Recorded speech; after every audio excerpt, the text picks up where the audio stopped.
This conference will now be recorded. Okay, so we are now on our way towards Pesach and are hopefully getting ourselves ready, not just our houses and our refrigerators and our ovens and our pantries, but also ourselves ready for Pesach. We say in the Haggadah that Chayev Adam lirot et atzmo ki'ilu hu atzmo yatsa miMitzrayim. One needs to view oneself as if they themselves left Egypt. Now, how are we supposed to do that? We're sitting here in Irvine.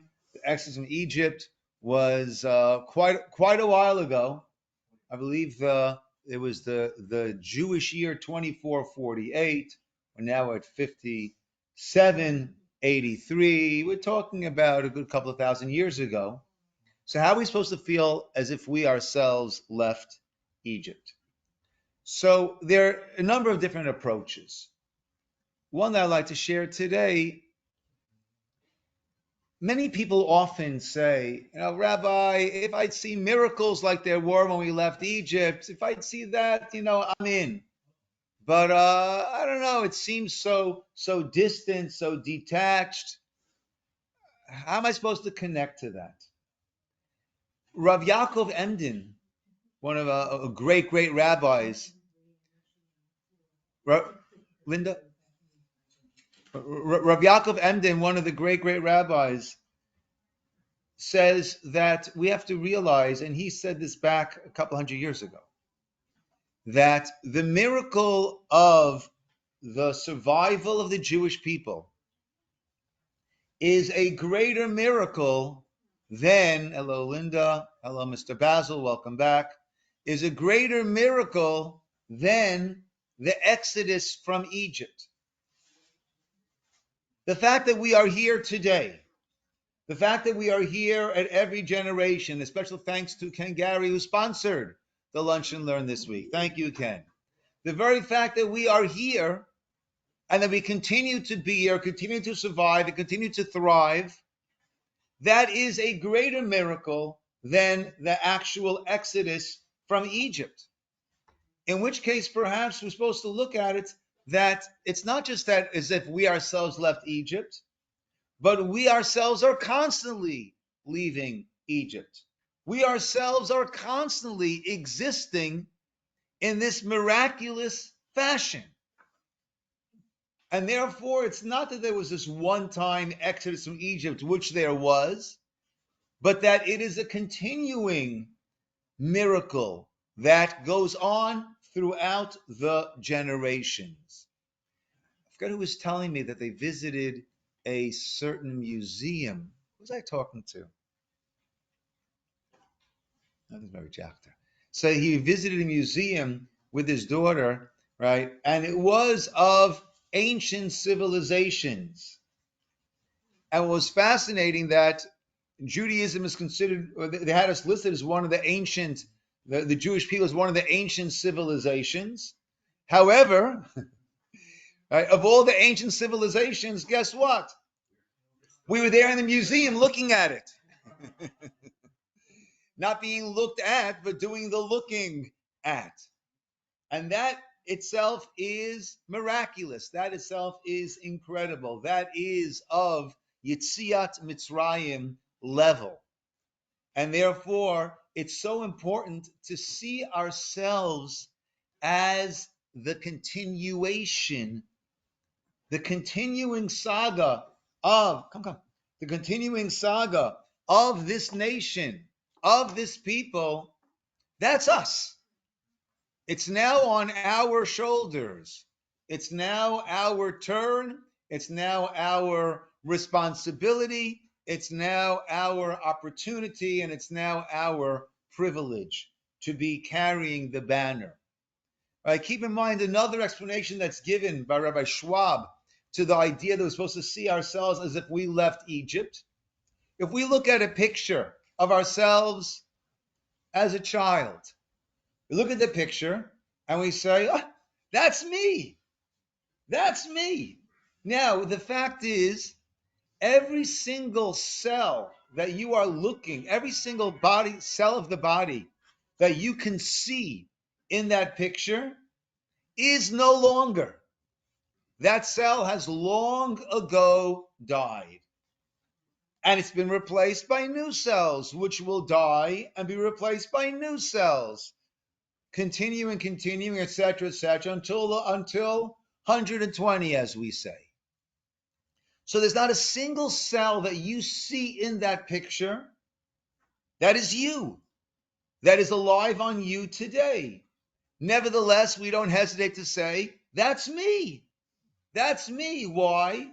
Because the same essence, the same person with cells that die and are born and die and are born, that's the same individual. The nation of Israel has cells every year, the members every generation. And then those members pass on and are replaced by the new members, who pass on and are replaced by the new members. But nevertheless, you look at the picture and you say, that's me. And when we look at the picture of the children of Israel at the time of the Exodus, we need to say, that's me. That's me. The cells have changed, but that is me. And this has continued throughout all the generations. Like we started, every year, every generation, we are experiencing the miracles of our existence.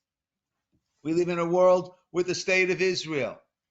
Right? The state of Israel, rounding this year will be the 75th year of the state of Israel. That was a pipe dream. The very fact that we exist, that we won the war against all those Arab nations, that we won a 6-day war when all those nations gathered around us to destroy us. Right? 6-day war. Are you kidding me? How long was the United States with our army and our sophistication? I think, how long were we in Iraq? How long were we in Afghanistan? Without any clear victory or decisive victory, let's say. 6-day war. We are living those miracles. And the miracles that we are living through are as great, if not greater, than those of the Exodus from Egypt. So let's begin on our source sheet with birth of a nation. Okay? The ancient world, unmatched, continued existence of the Jewish people. Yes, Linda? I believe you. I think you have a few there. It's a one-pager. Okay. Professor T.R. Glover. No people of the East has had a stranger history than the Jews. The ancient religion of the Jews survives when all the religions of every ancient race of the pre-Christian world have disappeared. Again, it is strange that the living religions of the world all build on religious ideas derived from the Jews. The great matter offered to historians is not what happened, but why did it happen? Why does this race continue? Why does Judaism live? How did it really begin?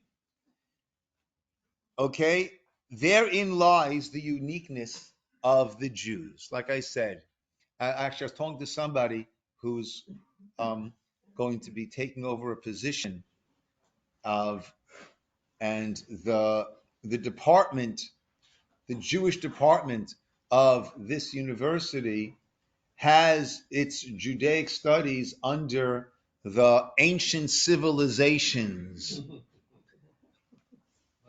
right? And he looks to change that from ancient civilizations to current events, to those that are here with us today. As I like to call Rabbi Mordechai Becker in Gateway to Judaism, number 2, the Jewish festivals are not mere commemorations of past events. They enable us to access the spirituality, inherent in a particular time of year. From the time of creation, the month of Nisan was designated as a time of beginning, birth, and renewal. Therefore, Pesach is associated with spring because it is the time of the physical birth of the Jewish nation. Just as the soil produces a new crop in the spring and the first buds blossom on the trees, so too the Jewish nation was born in the spring. The Jews were slaves, considered by society as subhuman, continually engaged in hard manual labor.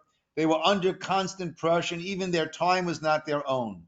In this sense, the Jews as a people were in a state of non-existence in Egypt. Pesach celebrates our redemption from that state, our physical coming into being as a nation. This was followed closely by the beginning of our spiritual nationhood. We accepted the Torah at Mount Sinai on Shavuot. Pesach, therefore, occurs in the spring, the time of birth and creation in nature. And this is a concept we touched upon before. Jewish time does not start at a point and extend out. It works its way around in cycles. We re-enter different zones of potential, of offerings that are there when we work our way around. And the physical world is simply a shadow of what's happening in the spiritual realm. Pesach happens springtime because in the real world, in the spiritual world, there was this regrowth, this rebirth opportunity that manifests itself down here when the trees start to blossom and spring comes around. That is why the Jews, the Jewish year following the lunar year, needs to adjust to the solar year. The Muslims follow a lunar calendar without making any adjustments. The lunar calendar is 11 days shorter, 354 as opposed to 365 days. So therefore their holidays, if it starts in the spring, next year 11 days earlier, 11 days earlier, 11 days earlier. Now we're in the winter, now we're in the fall, now we're in the summer, now we're back in the spring. 33 years later, they're back, 33 times 11, 33 years later, they're back at their starting point. Their seasons work their way through, their holidays, work their way through the seasons. Judaism, no. The Torah says it's got to be Chodesh Aviv, in the month of springtime. Because if we are meant to access that spiritual power that was there then at the time of Pesach, it must be at the time when there is the spiritual allowance power that is in the heavens manifested down here. You do it in the winter, you are missing the boat on that. It does not work that way. This was our beginning, and therefore, in many ways, it can be and is compared to a birth. Okay, our nationhood is not based on a revolution or a conquest, a battle, conquering land, right, or any of the other causes of other nations' beginnings. Rather, we see we were a nation well before we even had our own land. So let's see how Rav Chaim Freelander in the Siftei Chaim, how he breaks this down for us, the different stages of the formation of our people. He writes, Hashlav Harishon, stage number 1, Galut Mitzrayim. That was the Galus, the exile in Egypt. Nimshal Hili Meha Ibor, which is like compared to the pregnancy, the gestation of the fetus in the womb. Hamitrakeim Umitpateach Mibifnim Belonir Mibachutz. That is developing internally, but is not visible from the outside. Now, of course, right before we get to pregnancy, we have the input of the mother and the father. And that, of course, was the matriarchs and the patriarchs who gave us this spiritual DNA with which we then made our way down to Egypt and were there. A fetus, I'll go in the English, develops internally, hidden from outside view. So too, God formed the Jewish people and prepared their redemption while he remained hidden from view. Furthermore, the Jews did not perceive that they were becoming God's nation. It appeared to them as if there was no justice, no judge. Evil was prevailing. So when you're in the situation, you're not aware of all that which is transpiring, which is the idea we'll see later on also today, the idea of hashgacha pratis, which is divine, individualized providence over events in our lives. However, if one looked beneath the surface, one could see God's providence at work. Second stage, Hashlav Hasheni, source number 4, Yitziat Mitzrayim, the exodus from Egypt, Hanimshelet Leleida, compared to birth. Al Tkufa Zu Nemar, about this, the pasuk says, "Oh Anisa Lukin Levolokaka Lo Goy Mikerav Goy." Has God ever miraculously interceded to take one nation out from another nation? The Amru Chazal, our sages explain, Ka'adam Shu Shomet Et HaUbar Mimaei HaBehema.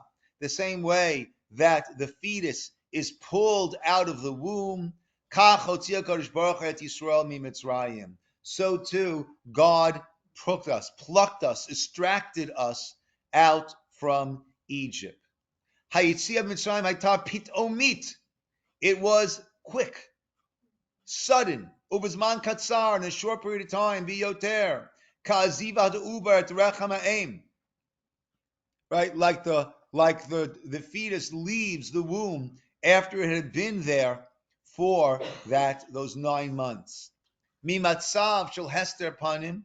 Avru berega achad legiloi shel nisim ugluyim. Right, in a moment, the fetus, the baby, goes from hidden from view to in all of the splendor. So too, after this extended period of God's concealment, we suddenly experienced open miracles.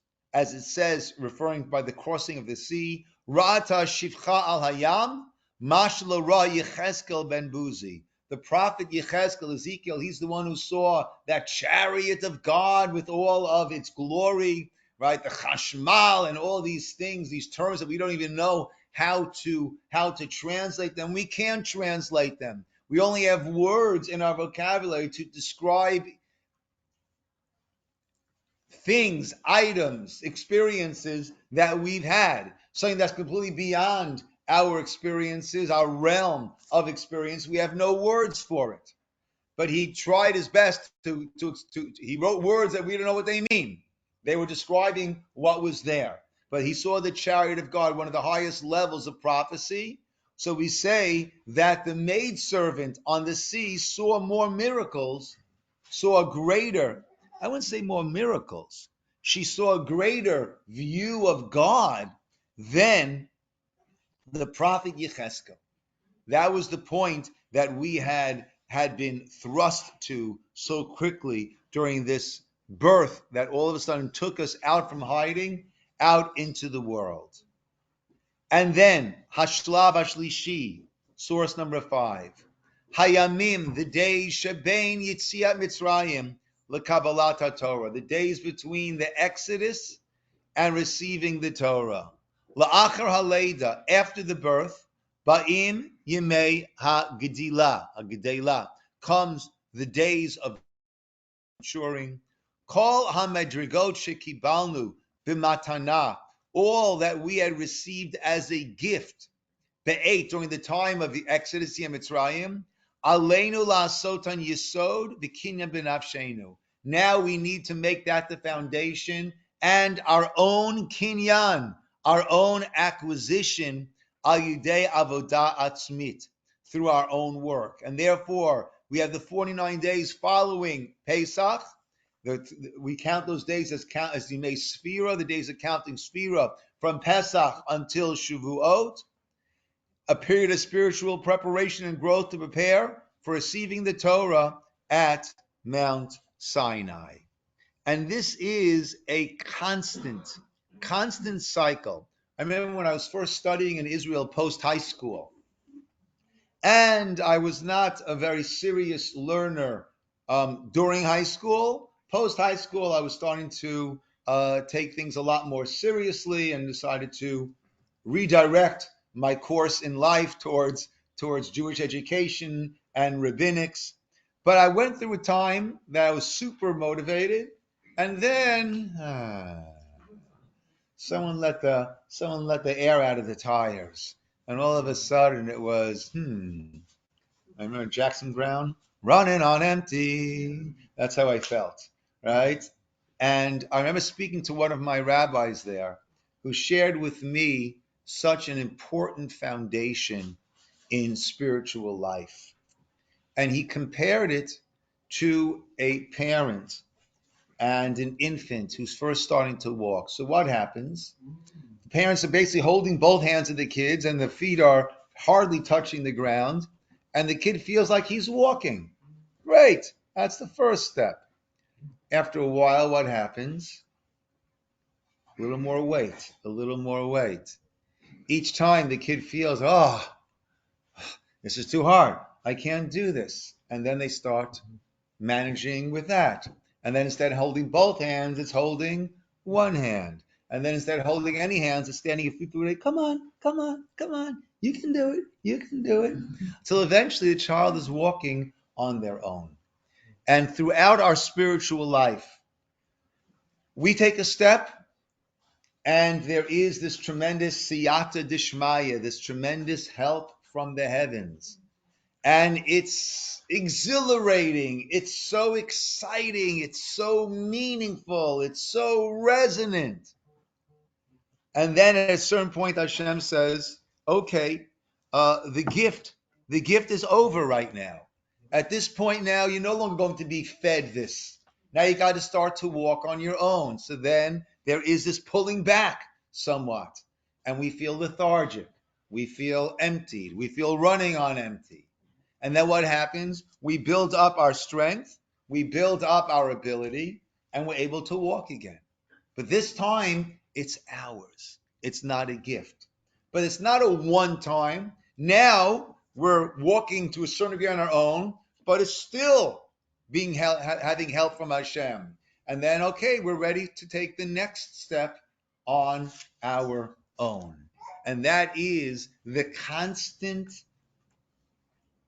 stages of spiritual life. If a person thinks that my spiritual life is going to be a line like this, they're going to be very disappointed. But we know that when there is a straight line, that's death, right? An actual line is ups and downs, ups and downs, ups and downs. So the gifts, Rav Friedlander writes, the gifts that we were given at the time of Exodus, great.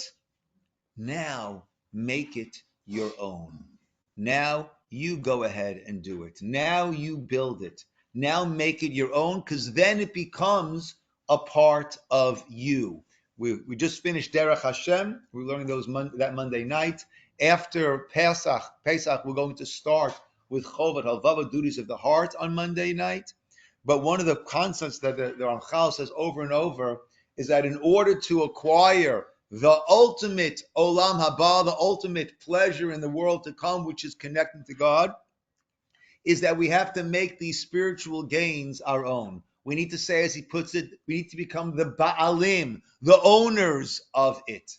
Not that it is gifted to us, but that we have earned it. And that comes through our moving forward, 2 steps forward, inevitably some steps back, and then forward, forward, forward as that monitor, up, down, but with an upward trajectory. That is the idea.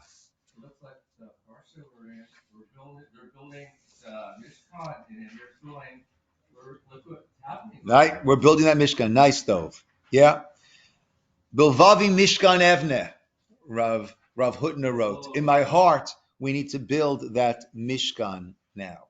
Yeah. And this nationhood that we've been discussing is different than any other nation at all. As Rav Friedlander continues in source number 6, when we say in Aleinu l'shabeach, we thank God, Adon HaKol, Shelo asanu, he did not make us ki goyei ha'aratzot, like the nations of the lands.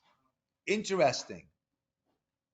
He calls we refer to the nations in general as goyei ha'aratzot, the nations of the lands, meaning the Jewish nation, not like other nations of the world, since our formation and existence as a nation is not connected to a piece of land.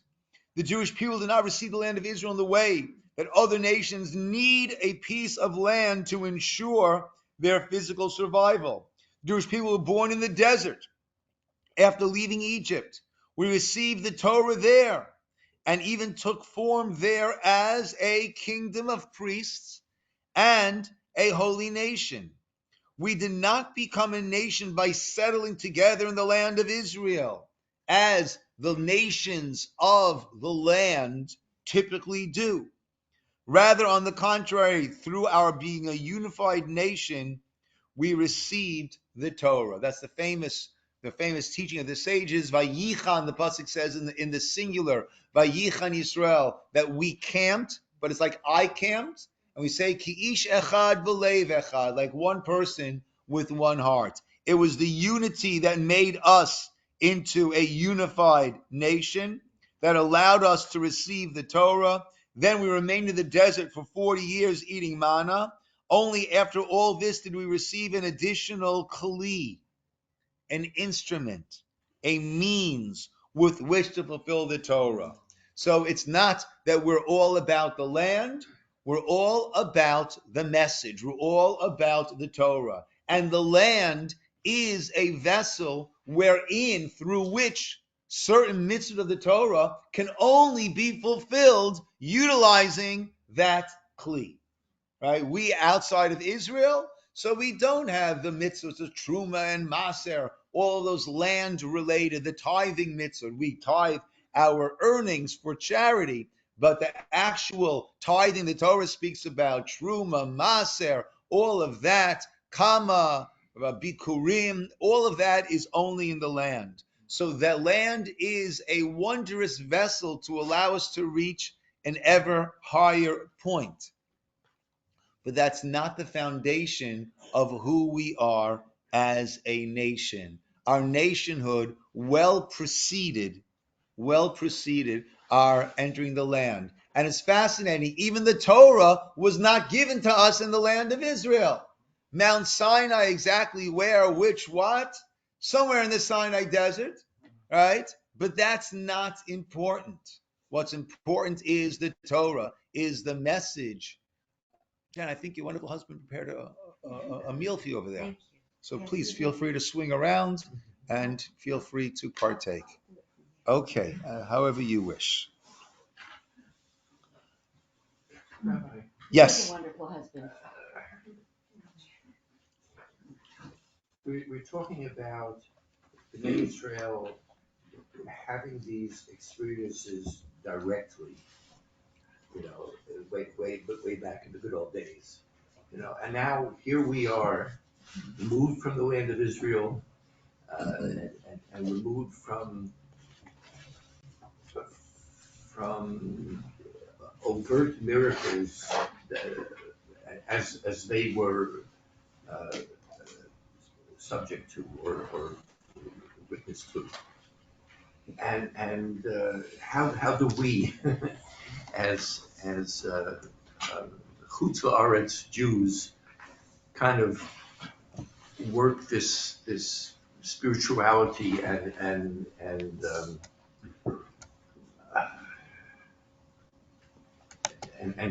closeness into our own lives? I think we just asked for a book. Yeah, probably. Ken, your next mission. Actually, I'm wrapping that one up. Okay. I would say, all right, as Ken said, right, I would say al regal achat, as the expression goes, on one foot. By the plagues. By the third plague, the sorcerer said, "Oh, etzpa Elokim, this is the finger of God." At the sixth plague, Paro was still sending out to see, no.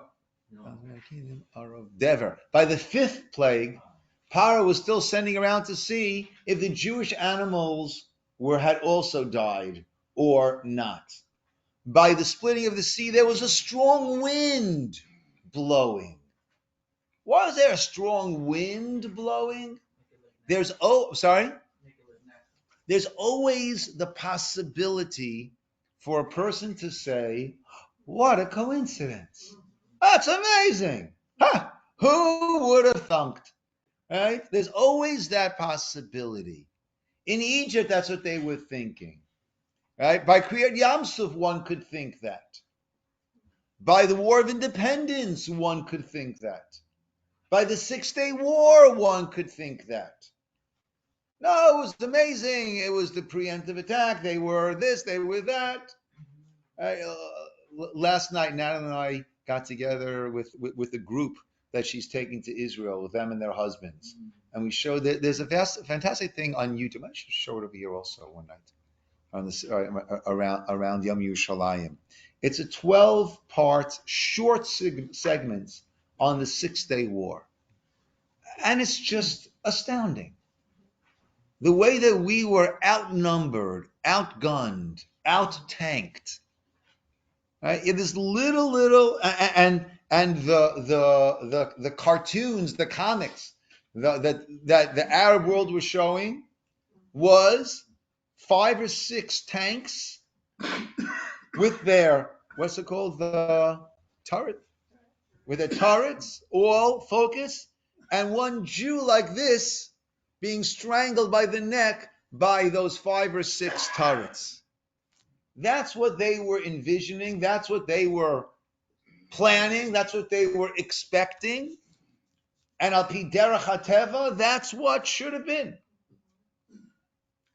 So what I think is we need to really focus on the incredible miracles in our life that we see around us, and focus on that. I just told a story that a young man was having a very, very, very rough time. Very, very, very, very, very rough time.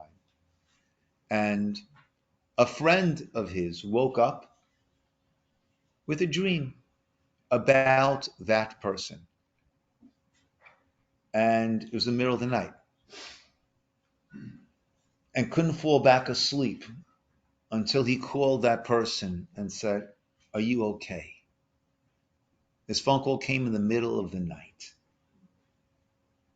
And this person said, "Wow, thanks for calling. I really needed this call right now." How did these things happen? How did these things happen? And as Ramban writes, from the visible miracles, we need to open our eyes and see all of the taken for granted miracles that take place all around us. You open the refrigerator door, and it was, thank God, overstuffed, but something was precarious, and down it goes, but the glass doesn't break. Yeah. Nifli or Yeah. Yeah. It's amazing. Yeah. Or the very fact that we have all this food in our refrigerator. What a blessing, right? How does this food come? How does this food grow?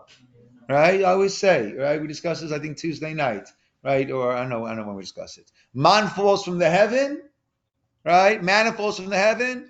It's a miracle, right? Food grows from the ground. Ho hum. Are you kidding me? From the seed, I got a watermelon. That's ho hum. Is that any less miraculous than food? And the mashal, the parable that's given, someone who was born in the desert. So what do you eat every day? The man falls from the heaven. That's what you do. That's how you get your food. Friday, double portion. Right? Shabbat, you've got your double portion. Right? This is all natural. This is the world that they know. They come into the land of Israel and they start planting seeds in the ground and things grow up in the ground. It's a miracle. I believe it's a miracle. Food from the ground. Who would have thought that could happen? We see fruit from the ground. Ho hum. Man falls from the heaven. I believe it's a miracle. So we are surrounded by blessings, by miracles, by beauty. And as always, it all depends on what we decide to focus on. There's always wonderful things going on in our life. There's always challenges going on in our life. And are we a happy person or a morose person? Very simple formula. Are we focusing on the positive or are we focusing on the negative? Nothing needs to change from depression to exuberance. The only difference is focus. Where are we focusing?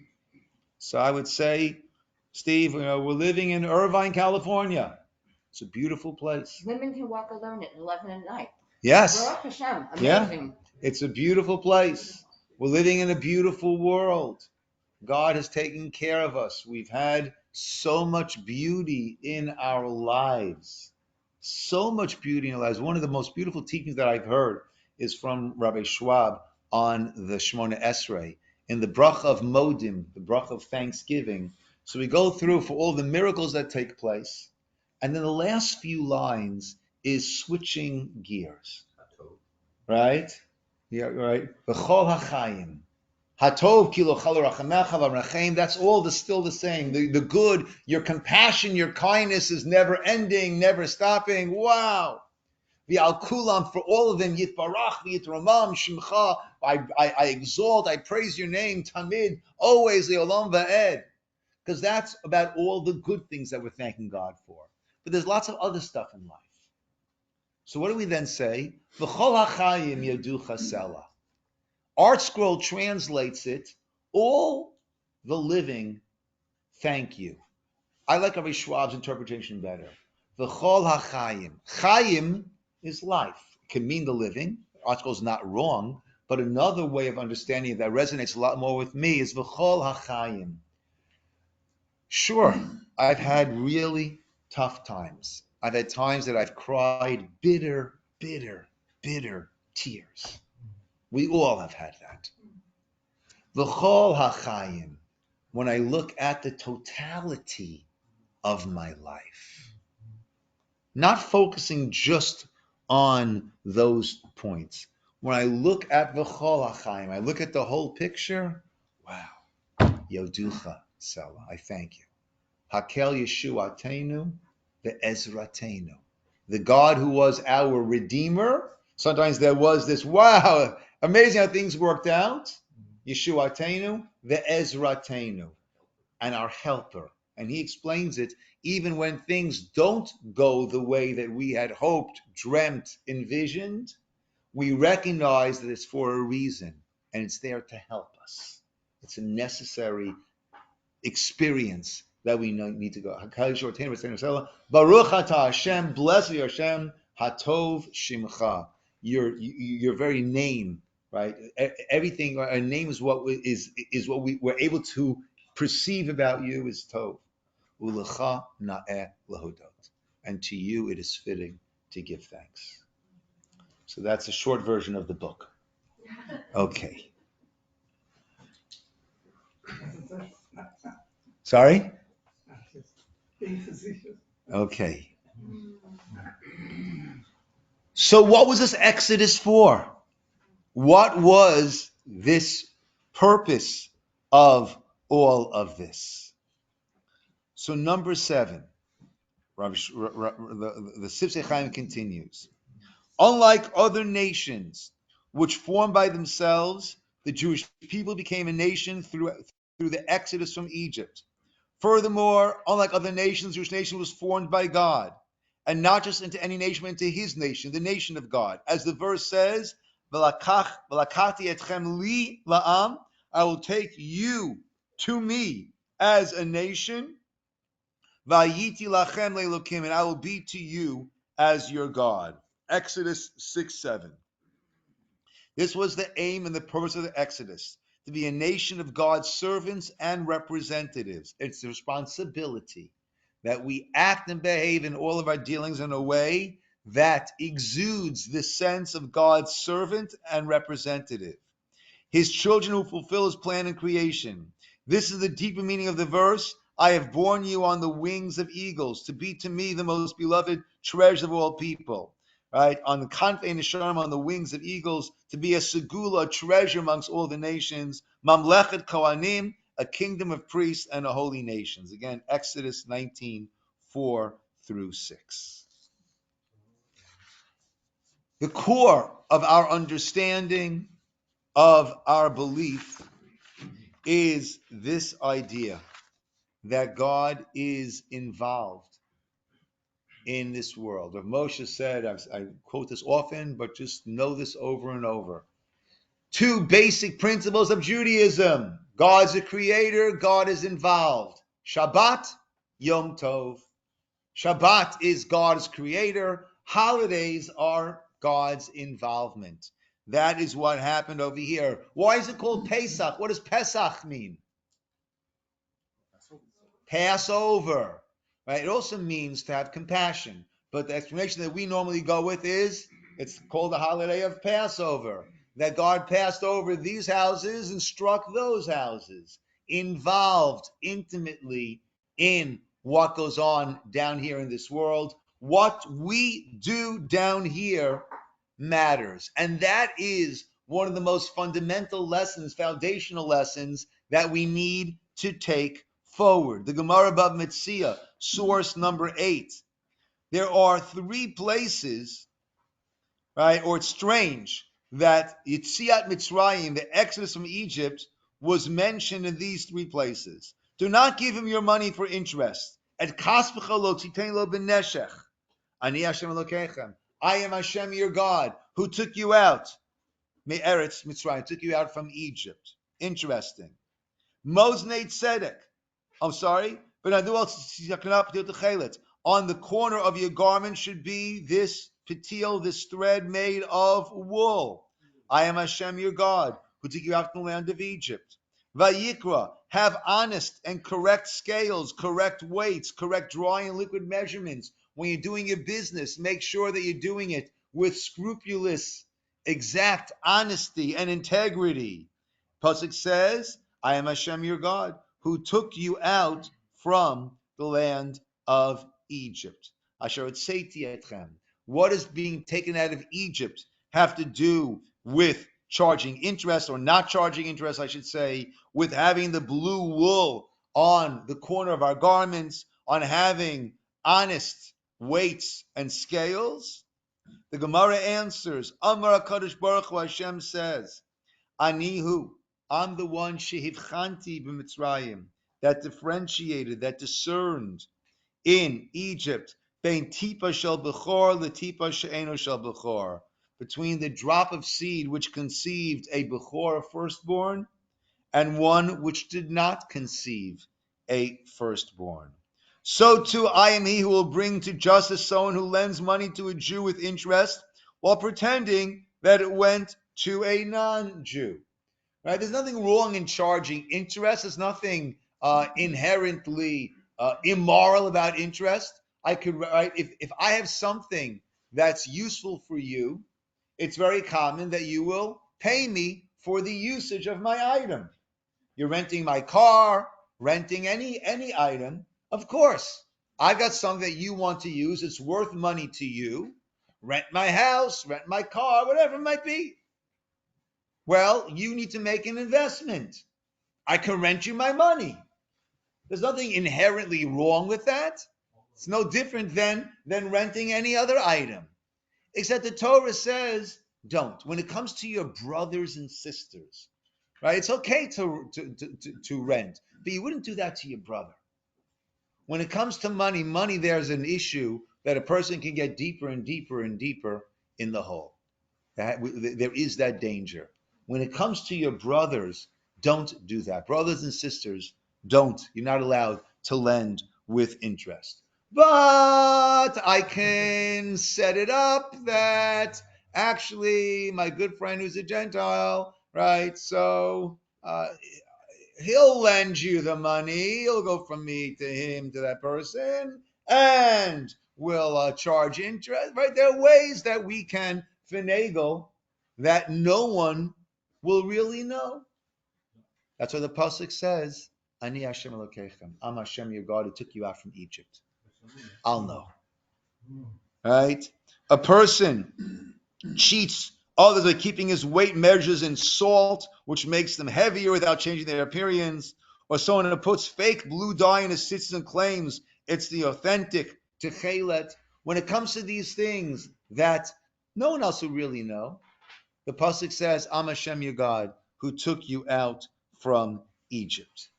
That is God's awareness about all of the details that go on in our life. Our actions, our words, yes, even our thoughts. This is the hashgacha pratit.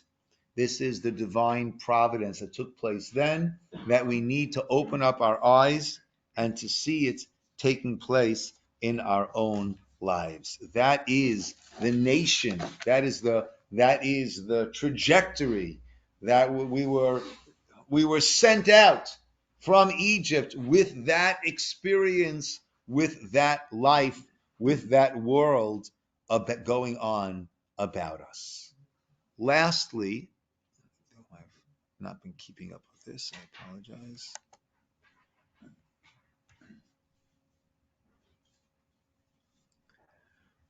Rav Dessler writes, Rav Dessler is Michtav Me'Eliyahu,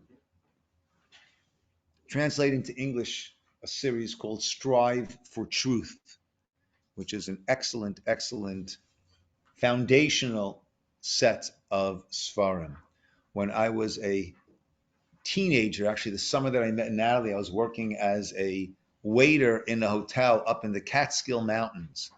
And there was a Rabbi Dessler who was one of the guests there.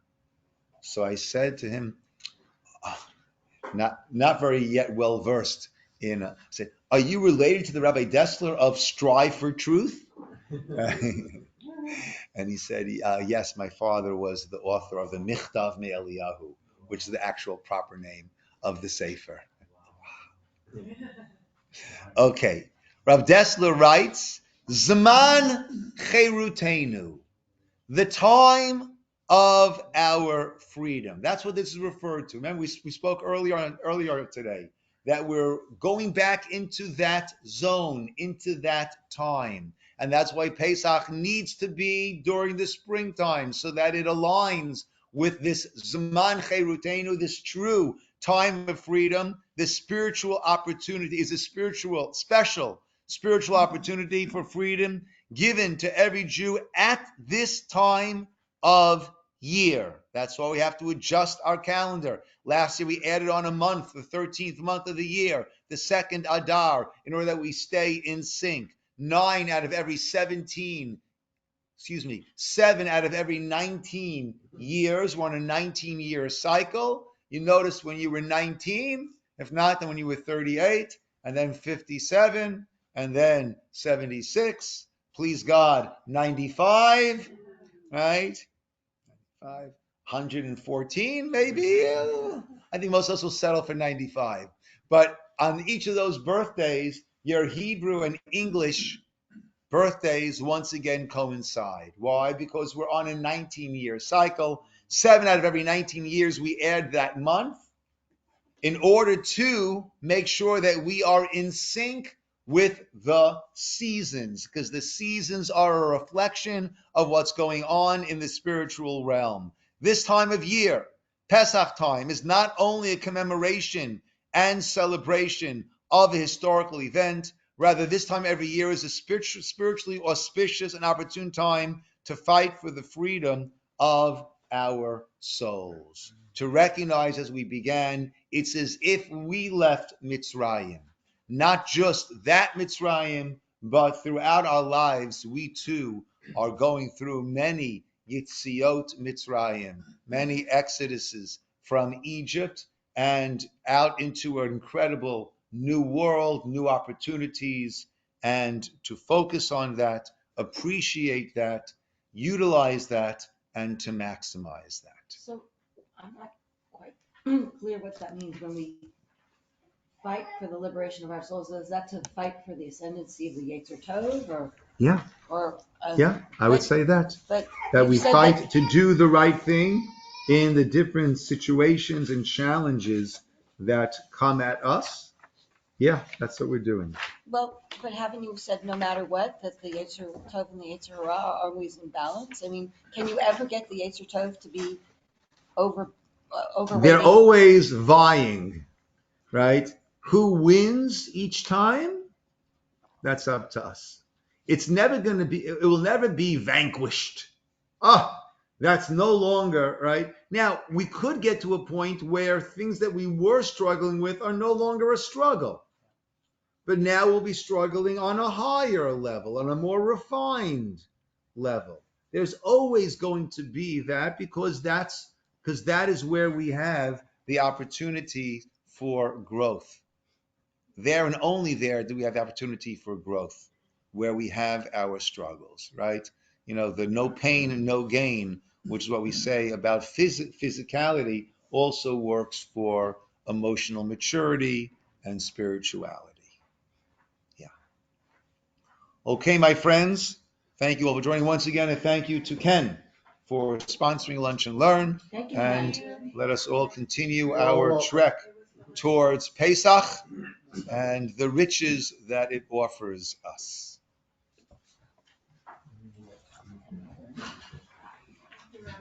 You're very, very welcome. Rabbi, Yes, you wanted to talk. I can ask this out loud because maybe